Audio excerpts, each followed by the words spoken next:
ये कहानी एक ऐसी बूढ़ी माँ की है जिसकी बेटी उसे 17 साल की उम्र में छोड़कर चली गई थी। उस बेचारी बूढ़ी माँ का साथ देने के लिए कोई नहीं था और धीरे धीरे उनका शरीर कमजोर होने लग गया था। वो ठीक से चल भी नहीं पाती थी, उनके रीढ़ की हड्डी कमजोर होने की वजह से उन्हें झुककर चलना पड़ता था। जब उनकी बेटी कई सालों तक अपने गांव वापस नहीं आई तो उन्होंने दिन के कामकाज में ही व्यस्त रहना सही समझा और इसी तरह कई साल बीत गए। इसके बाद हम देखते हैं कि उसकी बेटी की उम्र अब 32 साल हो चुकी है और उसका एक 7 साल का बेटा भी है जिसका नाम शांगू है।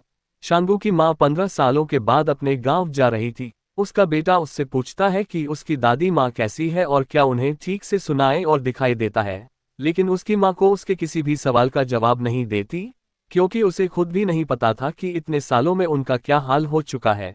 वह दोनों अपने गांव जाने वाली बस में बैठे थे, लेकिन रास्ते में गांव के लोग एक मुर्गी के बच्चे को पिंजरे से निकाल देते हैं और वह शांगू और उसकी मां के ऊपर कूदकर उनके कपड़ों को गंदा कर देता है। उसके बेटे को ये जगह बिल्कुल पसंद नहीं आता, क्योंकि इस गांव में बहुत सारे कच्चे रास्ते थे जहां पर बहुत सारी मिट्टी उड़ती थी। वह अपनी मां से घर वापस चलने की जिद करता है, लेकिन वह उसे डांट फटकार के किसी तरह अपनी मां के घर ले आती है। यहाँ पर हम उसकी मां को देखते हैं जो अब बहुत बूढ़ी हो गई थी। वह बोल नहीं सकती है और उनके सुनने की शक्ति भी बिल्कुल खत्म हो चुकी है।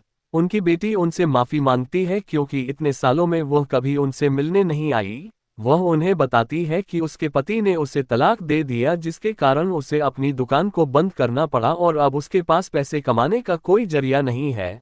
वो उन्हें बताती है कि शहर में नौकरी पाना बहुत मुश्किल हो गया है और अब वह इतने ज्यादा कर्जे में अपने बेटे का पालन पोषण नहीं कर सकती, इसलिए वह कुछ दिनों के लिए शांगू को उन्हीं के पास छोड़कर जाना चाहती है और जब शहर में सब कुछ ठीक हो जाएगा तो उसे वापस ले जाएगी। उसकी बूढ़ी माँ बस उसे सुने जा रही थी, लेकिन उन्हें समझ आ जाता है कि वह क्या कहना चाहती है। शांगू की माँ कहती है कि अब उन्हें शहर जाना होगा, लेकिन दादी उसे इशारे करके कहती है कि वह थोड़ी देर आराम कर ले, पर उसकी बेटी उन्हें कहती है कि वह यहाँ पर और नहीं रह सकती और शाम की बस से वो वापस शहर के लिए रवाना हो जाती है।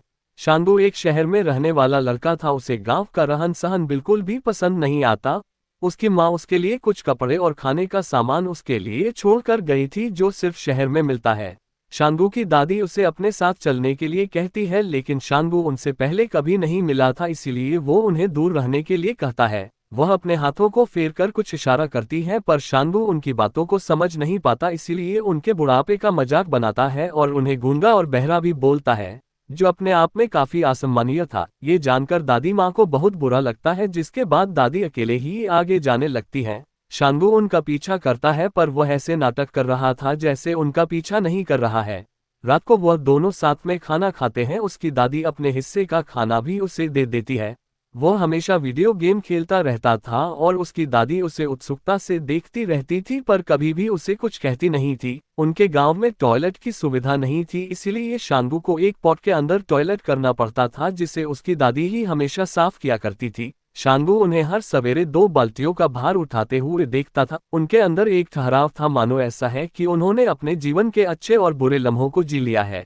एक दिन एक लड़का उसके घर आता है और वह शांगू को अपने साथ खेलने के लिए कहता है, पर उसे अकेले रहना ही पसंद था, इसलिए वो उसे मना कर देता है। उसकी दादी उसे कभी कुछ नहीं कहा करती थी, बस उसे जिस चीज की जरूरत है वह उसे दे दिया करती थी। लेकिन कुछ दिनों के बाद शांगू अकेले रहकर तंग आ गया था, जो एक दिन अपने घर के नीचे गांव की ओर जाता है, पर उसे कोई दिखाई नहीं देता जो उसके साथ खेल सके। वह थक हार के वापस आ जाता है। उसकी दादी खाली समय में सिलाई किया करती थी, जो अपने पोते को सुई में धागा डालने के लिए कहती है, क्योंकि उनकी आंख कमजोर थी और उन्हें ठीक से दिखाई नहीं देता था। शांगू धागे को डालकर दोबारा से अपना वीडियो गेम खेलने लगता है, लेकिन जब भी धागा खत्म होता था तो वो शांगू से दोबारा से सुई में धागा डालने के लिए कहती था। शांगू इससे बहुत इरिटेट हो गया था। वीडियो गेम खेलते खेलते उसकी बैटरी खत्म हो जाती है। वह अपनी दादी से कुछ पैसे मांगता है ताकि वह नई बैटरी खरीद सके, लेकिन उसकी दादी ने गरीबी में अपना जीवन बिताया था और उनके पास इतने पैसे नहीं थे। शांगू उन्हें कहता है कि वह अपनी माँ से कहकर उनके पैसे वापस कर देगा, लेकिन उसकी दादी एक बार फिर से अपने हाथों को फेरकर फिर से वही इशारा करती है। शांगू को उनके ऊपर गुस्सा आता है और वह कहता है कि वह किसी काम की नहीं है और उन्हें धक्का देकर वहां से भाग जाता है। पैसे न मिलने पर जैसे वह अपनी दादी को अपना दुश्मन मानने लगता है, उनकी चप्पलों को छिपा देता है, जिसकी वजह से उन्हें हर रोज नंगे पैर ऊंची चढ़ाई करनी पड़ती थी। वह बहुत मेहनत से उसके टॉयलेट पोट को धोकर लाती है जिसे वह लात मारकर तोड़ देता है। शांगू को किसी भी तरह बैटरी चाहिए थी। वह अपनी दादी के सिर में लगे हेयरपिन को निकालकर मार्केट की ओर जाता है ताकि वह उसे बेचकर बैटरी खरीद सके। वो एक आदमी से बैटरी की दुकान का रास्ता पूछता है। जब वह दुकान पहुंचता है तो दुकान वाला उसे कुछ बैटरियां दिखाता है, लेकिन उनमें से कोई भी उसके वीडियो गेम में नहीं लग पाती, क्योंकि उसमें सिर्फ मर्क्यूरी सेल लगते थे जो आकार में गोल और बहुत छोटे होते हैं। और वह दुकान वाला उसे दूसरी दुकान के बारे में बताता है, लेकिन वहां भी वह बैटरी नहीं थी। शांगू सोचता है कि उसे बैटरी नहीं मिली तो वह उस हेयरपिन को बेचकर बर्गर या नूडल खा ले, क्योंकि वह उसे अपनी दादी को वापस नहीं करने वाला था। लेकिन किराने वाला उस हेयरपिन को लेने से मना कर देता है क्योंकि उसकी बाजार में कोई कीमत नहीं थी। शांगू उसके बाद निराश होकर अपने घर वापस आने लगता है, लेकिन वह गांव से इतना दूर आ गया था कि उसे वापस जाने का रास्ता समझ नहीं आता। जो रास्ता भटक गया था और वह जोर जोर से रोने लगता है। लेकिन तभी एक आदमी उसे रोते हुए देखता है जो उसी के गांव के पास रहता था। वह शांगू को अपनी साइकिल पर बैठाकर उसके गांव तक छोड़ आता है। शांगू रास्ते में ही खड़ा था कि तभी वो देखता है कि उसकी दादी उसका इंतजार कर रही थी। वो उसे देखते ही आगे जाने लगती है। शांगू उनसे पूछता है कि वह कहाँ जा रही है और यह सुनते ही वह वापस अपने घर जाने लगती है। शांगू भी उनके साथ साथ चलने लगता है। अगले दिन उसकी दादी उसके कपड़े धोकर सुखाने के लिए धूप में डालती है, लेकिन तभी बारिश आ जाती है और वह कपड़े भीगने लगते हैं। शांगू पहले तो उन्हें नीचे उतार लेता है और जब दोबारा से धूप निकलती है तो वह अपने कपड़ों पर तो दो कपड़े रोकने वाले क्लिप्स लगाता है, लेकिन अपनी दादी के कपड़ों पर एक भी क्लिप नहीं लगाता। लेकिन उसे महसूस होता है कि इससे शायद उनके कपड़े हवा में उड़ जाएंगे और उसकी दादी के पास पहनने के लिए और कपड़े नहीं थे, इसलिए वह उस पर भी एक क्लिप लगा देता है। उसकी दादी उससे पूछती है कि तुम खाने में क्या खाओगे, जिससे वह उन्हें पिज्जा बर्गर लाने को कहता है, लेकिन दादी माँ को शहर के खाने के बारे में जानकारी नहीं थी। शांगू पिज्जा बर्गर की फोटो दिखाता है पर उन्हें कुछ समझ नहीं आता। आखिर में वह मुर्गे की आवाज निकालकर उन्हें फ्राइड चिकन लाने को कहता है।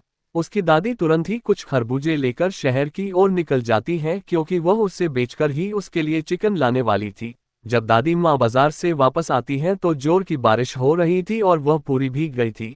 उन्हें बहुत ज्यादा ठंड लग रही थी, लेकिन वह किसी तरह उसके लिए चिकन बनाती है।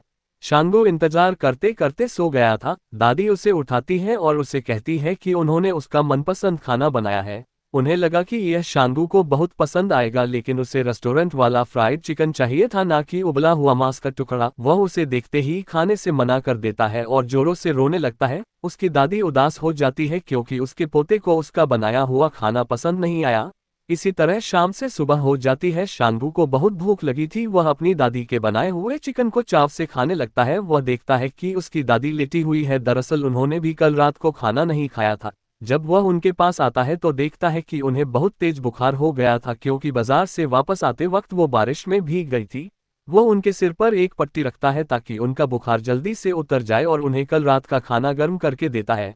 वह देखता है कि उसकी दादी ने अपने सिर में उस हेयरपिन की जगह एक चम्मच को मोड़कर अपने बालों में लगा लिया था। ये देखकर शांगू उनकी हेयरपिन को वापस कर देता है। इसके बाद वह गांव के एक मैदान में आता है जहां पर एक लड़की खाने के पैकेट को इकट्ठा करके घर घर वाला खेल खेल रही थी। वह उस लड़की को पसंद करने लगता है।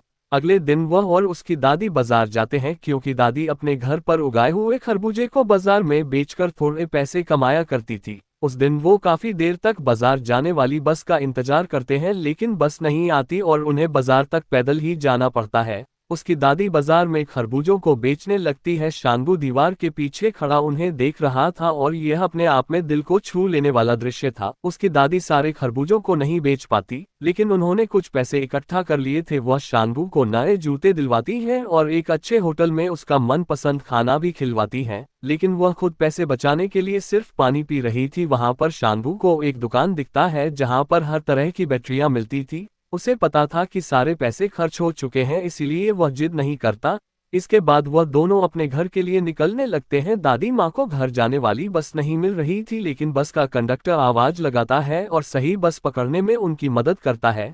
वह दादी माँ को बताता है कि उसकी एक दोस्त के पैरों में बहुत दर्द रहता है, इसीलिए वह एक बार जाकर उनसे मिलाए। दादी अपनी सहेली से मिलने जा रही थी, इसलिए वह शांगू से इशारों में पूछती है कि तुम्हें क्या खाना है। वो एक लड़के को चोकोपाया खाते हुए देखता है और उसे भी वही खाना था। दादी माँ उस लड़के के फेंके हुए चोको पाए के रैपर को उठा लेती है क्योंकि उन्हें नहीं पता था कि उन्हें दुकान पर जाकर क्या कहना है। वह अपने दोस्त के पास आती है और उनसे उनकी तबीयत के बारे में पूछती है। वो बूढ़ी औरत अपनी बीमारी से बहुत परेशान रहती थी। दादी माँ उन्हें वह रैपर दिखाती है और वह उनके लिए 6 चोको पाए पैक कर देती है। बदले में दादी उन्हें कुछ पैसे देती है लेकिन वह औरत पैसे लेने से मना कर देती है। पर बदले में दादी उन्हें कुछ खरबूजे देती है। वह औरत उन्हें कहती है कि मौका मिले तो वह दोबारा मिलने आ जाए, इससे पहले कि हम दोनों में से कोई पहले मर जाए। ये सुनकर दादी थोड़ा मुस्कुराती है और वहां से चली जाती है। वो जब बस में दोबारा आती है तो हम देखते हैं कि शांगू उसी गांव की लड़की के साथ बैठा था। वो अपनी दादी से कहता है कि वह अकेले ही जाएगा इसलिए उनके साथ ना आए। उसकी दादी बस के बाहर ही खड़ी थी। वह शांगू से कहती है कि वह अपने साथ बचे हुए खरबूजे ले जाए क्योंकि उनका वजन बहुत ज्यादा था, लेकिन शांगू उसे अपने साथ ले जाने से मना कर देता है। इतनी देर में वह बस चल पड़ती है और दादी माँ पीछे ही रह जाती हैं। शांगू उस लड़की के साथ बैठा तो था लेकिन वह उससे बात नहीं करती बल्कि वह तो अपने दोस्त से बात कर रही थी। शांगू अपने घर पहुंच गया था। वह अपनी दादी का इंतजार कर रहा था लेकिन काफी देर इंतजार करने के बाद भी वह नहीं आती। वो बस स्टैंड पर जाता है। वहां कई बसें आती जाती हैं पर किसी में भी उसकी दादी नहीं थी। लेकिन कुछ देर बाद हम उन्हें पैदल आता देखते हैं क्योंकि उनके गांव आने वाली वह आखिरी बस थी जो शांगू की वजह से उनसे छूट गई थी। वह कई किलोमीटर उस बोझ को अकेले ही उठाकर ला रही थी जिसे शांगू साथ ले आने से मना कर दिया था। उसे एहसास होता है कि उसने कितना गलत किया है। वह तुरंत ही उनके थैले को उठा लेता है। अगले दिन वो दोबारा से उस लड़की के साथ खेलने जाता है लेकिन वह वहां पर नहीं थी। वो उसके दोस्त को देखता है जिसके पीठ पर लकड़ी का गट्ठा। शांगू उसे कहता है कि जोर से भागो, तुम्हारे पीछे एक गाय तुम्हें मारने के लिए आ रही है। ये सुनकर वह लड़का जोर से भागता है पर आगे जाकर वह गिर जाता है। जब वह पीछे मुड़कर देखता है तो वहां पर कोई नहीं था। उसे शांगू पर बहुत गुस्सा आता है पर शांगू वहां से भाग जाता है। उसे आगे जाकर वही लड़की मिलती है जो उससे कहती है कि वह उसे ही ढूंढ रही थी। ये सुनकर वह बहुत खुश होता है और इसके बाद वह पूरे दिन सिर्फ मुस्कुराता ही रहता था। वह देखता है कि उसके बाल बड़े हो गए थे। बड़े बाल उसे पसंद नहीं थे। वह अपनी गाड़ी से कहता है कि वह उसके बाल थोड़े से छोटे कर दे। दादी माँ उसके बालों को काटना शुरू करती है लेकिन धीरे धीरे शांगू को नींद आ जाती है और वह सो जाता है। कुछ देर बाद उसकी दादी उसे उठाती है और वह देखता है कि उसकी दादी ने आगे के बालों को बहुत छोटा कर दिया था जो देखने में काफी बुरा लग रहा था। वह जोर जोर से रोने लगता है क्योंकि अब वो ऐसा चेहरा लेकर उस लड़की से नहीं मिल पाएगा। वह अपने सिर को कपड़े से छिपाने की कोशिश करता है लेकिन दादी उसी कपड़े में अपना सामान रखी थी। वह दोनों एक बीमार आदमी के पास आते हैं। यह वही आदमी था जिसने शांगू के खो जाने पर उसे घर तक पहुंचाया था। वह आदमी कहता है कि अब उसे मर जाना चाहिए क्योंकि वह सिर्फ अपने आसपास के लोगों को तकलीफ दे रहा है। दादी उन्हें हौसला रखने को कहती है और उन्हें कुछ खाने का सामान देती है और उनकी अच्छी सेहत के लिए प्रार्थना करती है। शांगू अपने सारे खिलौने इकट्ठा करके बाजार जाता है। उसकी दादी उसके लिफाफे में उसका वीडियो गेम देती है। वह उसे लेने से मना कर देता है क्योंकि उसमें बैटरी नहीं थी पर फिर भी दादी वो उसके बैग में रख देती है। वो अपने सारे खिलौने बेचकर एक बड़ा सफेद रंग का भालू लाता है। घर आते वक्त जब वो रास्ते में एक ढलान देखता है तो अपने हाथ गाड़ी से वह फिसल कर नीचे आने की सोचता है लेकिन ये खेल उसे बहुत भारी पड़ता है। वह गिर जाता है और उसके पैर छिल जाते हैं और उसके पैरों से खून निकलने लगता है। जब वह रास्ते में था तो उसके पीछे एक गाय भागने लगती है लेकिन वह लड़का उसे बचा ले रहा है जिसे पिछली बार उसने परेशान किया था। शांगू को जो वीडियो गेम उसकी दादी ने दिया था जब वह उसे खोलता है तो उसके अंदर कुछ पैसे थे ताकि वह वीडियो गेम की बैटरी खरीद सके। उसे देखकर शांगू बिल्कुल रोने जैसा हो जाता है। वह अपने घर जाने लगता है और जब वह अपनी दादी को देखता है जो उसका ही इंतजार कर रही थी, उन्हें देखकर वह अपने आंसुओं को रोक नहीं पाता और उनके पास जाकर रोने लगता है। अब शांगू भी अपनी दादी को पसंद करने लगा था। दादी उसे एक लेटर दिखाती है जो उसकी माँ ने उसके लिए भेजा था और उसमें लिखा था कि कुछ ही दिनों में वो उसे लेने के लिए आने वाली हैं। शांगू अपनी दादी को लिखना सिखाता है क्योंकि वह बोल नहीं सकती थी। वो लिखने की पूरी कोशिश करती है लेकिन वह लिख नहीं पाती। शांगू ये सोचकर रोने लगता है कि अगर वह कभी बीमार हुई तो उसे कैसे पता चलेगा। वह कहता है कि अगर वह खाली पन्ना भी उन्हें भेज देगी तो वह समझ जाएगा और तुरंत ही उनके पास आ जाएगा। उस रात शांगू सोता नहीं। वह पोस्ट कार्ड पर कुछ मैसेज लिखता है ताकि जब भी वह बीमार हो जाए तो उसकी दादी सिर्फ उन कार्ड को भेजकर उसे बता सके। अगली सुबह उसकी माँ उससे लेने के लिए आती है। वह दादी माँ को अपना ध्यान रखने की कहती है और उन्हें कहती है कि अगली बार वो आएंगे तो उनके लिए गर्म कपड़े भी लाएंगे। वह शांगू से कहती है कि क्या तुम अपनी दादी माँ से कुछ कहना चाहोगे, लेकिन वह कुछ नहीं बोलता। वह जाते जाते उन्हें अपना कार्ड्स दे देता है। उसकी दादी उसे खिड़की के शीशे पर हाथ मारकर उसे बुलाती है, लेकिन शांगू उन्हें अनदेखा करने की कोशिश करता है क्योंकि वह नहीं चाहता था कि उसके जाने के बाद उसकी दादी उसे याद करके परेशान हो। लेकिन जैसे ही बस जाने लगती है वो तुरंत ही पीछे की ओर भागकर उन्हें अपना हाथ फेरकर इशारा करता है। वह कहते हैं ना कि बच्चे मन के सच्चे होते हैं। वह भी अपनी दादी से प्यार करने लग गया था, लेकिन शायद उनकी किस्मत में अकेले रहना ही लिखा था। वो कुछ बोल नहीं सकती थी, लेकिन उनका प्यार उनके कामों में झलकता था। उन्होंने कभी भी शांगू को परेशानी में नहीं आने दिया। दादी माँ इसके बाद अकेले ही अपने घर तक जाती हैं और अब उन्हें शांगू के दोबारा आने तक किसी तरह अपना जीवन बिताना था। और हमें इस कहानी के अंत तक भी पता नहीं चल पाया कि दादी अपने हाथों को फेरकर क्या कहना चाहती थी, और यहीं पर यह कहानी खत्म हो जाती है। यह मूवी सन 2002 में रिलीज हुई थी और यह अपने समय की दूसरी सबसे ज्यादा पैसे कमाने वाली फिल्म थी। साउथ कोरिया में इसे ग्रैंड अवार्ड से नवाजा गया था, जिसकी मान्यता साउथ कोरिया में ऑस्कर के बराबर होती है। आपको ये कहानी कैसी लगी हमें कमेंट करके जरूर बताएं।